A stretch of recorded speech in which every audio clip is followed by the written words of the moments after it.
Hi all, welcome back to JK blogs. இன்னைக்கு நம்ம செம்மையான பிளேஸுக்கு வந்திருக்கோம். எங்கன்னு நீங்களே கெஸ் பண்ணியிருப்பீங்க. எஸ், அண்ணா டவர் தான். ஆஃப்டர் 12 இயர்ஸ் கழிச்சு மார்ச் 2023 தான் இதை ரீஓப்பன் பண்ணியிருக்காங்க. எங்களுக்கு இப்போ தான் போகிறதுக்கு சான்ஸ் கிடச்சிது. ஸோ வாங்க உள்ளே போய் இந்த இயரில் எப்படி மெயின்டைன் பண்ணியிருக்காங்க அப்படின்னு பார்ப்போம். இங்கே எனக்கு சர்ப்ரைசிங்காக இருந்தது என்ட்ரன்ஸே ஃப்ரீயாக விடுற விஷயம்தான். அண்ட் இங்கே டைமிங் பார்த்தீங்கன்னா 7 AM to 6 PM வரைக்கும். பட் நாங்கள் பார்த்துட்டு வெளியில் வரும்போது 6:30க்கு மேலே தான் இருந்துச்சு. அண்ட் இங்கே பார்க்கிங் ஃபெசிலிட்டிஸ்லாம் எதுவும் இல்லை. தனியாக நீங்கள் வெளியில் ரோட் சைடில் தான் நீங்கள் பார்க் பண்ணுற மாதிரி இருக்கும். அண்ட் என்ட்ரன்ஸ்லேருந்து கொஞ்சம் தூரம் வாக்கிங்கில் வந்தீங்கன்னா water and rest room facilities இருக்குது.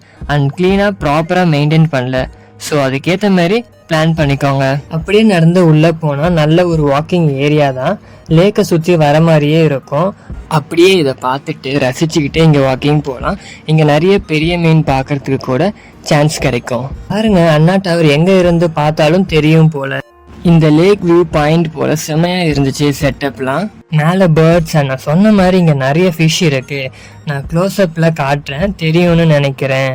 பட் இங்கே வாட்டர் தான் கொஞ்சம் க்ளீனாக இல்லை. பட் இந்த பிளேஸ் ரொம்பவும் பீஸ்ஃபுல்லாக இருந்துச்சு எனக்கு. நெக்ஸ்ட் நாங்கள் இந்த ஓப்பன் ஆடிட்டோரியம் தான் போனோம். நாங்கள் போன டைமுக்கு இங்கே ஒரு குரூப் ஆடிட்டே இருந்தாங்க. ஸோ எங்களுக்கும் கொஞ்சம் நல்ல ஒரு என்டர்டைனிங்காக இருந்துச்சு.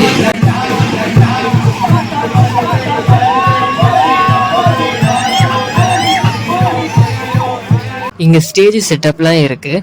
அப்பப்போ நிறைய பர்ஃபார்மன்ஸ் நடக்கும் போல். இங்கே அட்ராக்டிவாக பிரிட்ஜ் செட்டப்லாம் இருக்குது. ஃபோட்டோஷூட்டுக்கு ஒரு நல்ல ஒரு ஸ்பாட் தான் இந்த இடம். அப்புறம் கிட்ஸை அட்ராக்ட் பண்ணுற மாதிரி நிறையாவே செதுக்கி வச்சுருக்காங்க. நிறையாவே அட்ராக்டிவாக இருந்துச்சு. இங்கே ஷெட்யூல் பிளே ஏரியா இருக்குது. அண்ட் 2 பார்க்ஸ் இருக்குது. ஒன்று ஓப்பன் ஆடிட்டோரியமுக்கு ஆப்போசிட்லேயே இருக்குது. இந்த ட்ரீ நார்மல் இல்லை, நிறைய வவ்வால் ட்ரீ ஃபுல்லாக இருக்குது.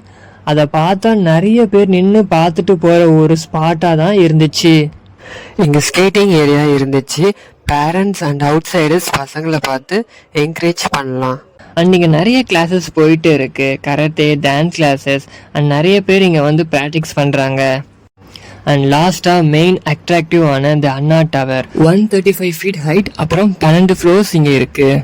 கீழே அழகாக கலர்ஃபுல்லாக வாட்டர் ஃபவுண்டைன் செட்டப்லாம் பண்ணியிருக்காங்க. ஸோ வாங்க மேலே போய் பார்க்கலாம் எப்படி இருக்குது அப்படின்னு. பரவாயில்ல, கொஞ்சம் ஈஸியாக தான் இருக்குது. எக்ஸ்பெக்ட் பண்ண மாதிரி ரொம்ப கஷ்டமாலாம் ஒன்றும் இல்லை. மேலே போக போக ரொம்ப காற்று அடிச்சுது. அண்ட் ஃபைனலி மேலே வந்தாச்சு. ஸோ வியூ பார்க்குறதுக்கு செமையாகவே இருந்துச்சு. சொல்கிறதுக்கு வார்த்தையே இல்லை, அவ்வளோ அழகாக இருக்குது இங்கேருந்து பார்க்குறதுக்கு. கஷ்டப்பட்டு மேலே ஏறி வந்தது வேஸ்ட்டு இல்லைன்னு தோணுச்சு. அந்த மாதிரி ஒரு வியூ பாயிண்ட் தான் இது. நாங்கள் வரும்போது நிறைய பேர் இந்த வாலில் எழுதிட்டு போகிறாங்க. அது இந்த மாதிரி ஒரு ஆர்ட்டையே ஸ்பாயில் பண்ணிடுது. ஸோ முடிஞ்ச அளவுக்கு அதை அவாய்ட் பண்ணிக்கலாம். அவ்வளோதான். நெக்ஸ்ட்டு ஒரு பிளாக்ல சந்திப்போம் காய்ஸ். பாய் பாய்.